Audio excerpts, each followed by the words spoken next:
রমজান মাসে দুপুর 12টায় আল্লাহর একটি খাস নাম যদি কেউ 7 বার পড়তে পারে, আমার আল্লাহ তার মনের সব আশা পূরণ করে দেবে ইনশাআল্লাহ। আল্লাহর কসম করে বলছি প্রিয় ভাইরা আমার, রমজান মাস এটি গুরুত্বপূর্ণ মাস, দোয়া কবুলের মাস।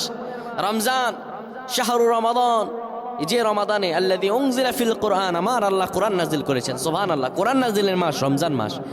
কোনো ব্যক্তি যদি রমজান মাসে দুপুর 12টা যখন বেড়ে যাবে, দুপুর 12টা বেজে যাওয়ার পরে মানুষগুলো তখন যদি আল্লাহ তাআলার এই খাস নামটি 7 বার পড়তে পারে, আমার আল্লাহ তার সব দোয়া কবুল করে দিবেন। কি অবস্থায় আছেন আপনি?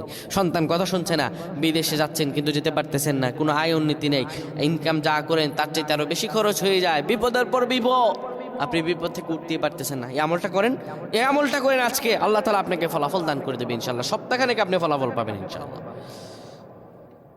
যখন দুপুর 12টা বেজে যাবে, আপনি তখন কোনো মসজিদ কিংবা ঘরের একটি কোনায় বসে যাবেন, যায় নামাজ বিছিয়ে বসবেন। এরপরে আপনি 10 বার দুরূদ শরীফ পড়বেন। এরপরে আপনি 7 বার পড়বেন আর রহমান আর রহমান আর রহমান। এরপরে আবার 10 বার দুরূদ শরীফ পড়বেন, 3 বার ইখলাস পড়ে আল্লাহ তাআলার কাছে দোয়া করবেন। এইভাবে যদি দোয়া করতে পারেন, আমার আল্লাহ তাআলা আপনার সব দোয়াগুলো কবুল আর মঞ্জুর করে নেবেন।